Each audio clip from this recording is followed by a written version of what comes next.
Okay, so in this video I'm going to show you how you can find the intersection point between two lines on your GDC.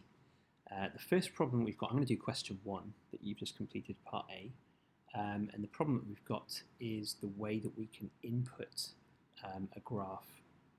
This only allows us to type y equals something, and you can see that what we want to do is type in x plus 2y equals 8.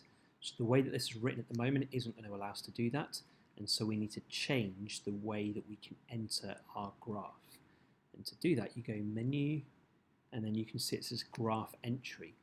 At the moment we're on function, which is where we normally want to be, but we're actually going to change that now to being a relation. So then we can type in the equation the way it's been written down in our question.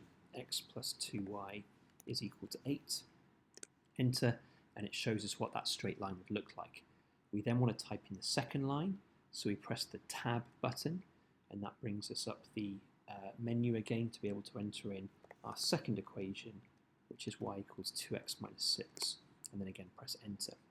So now we've got our two lines, and we need to find the intersection point, the place where these two lines cross over each other. So to do that, we go into menu again. We want to now analyze this graph, and we want to find the intersection, the crossing over points between these two lines. So we click on there, and it asks for the lower bound, which means basically clicking somewhere to the left of the intersection point.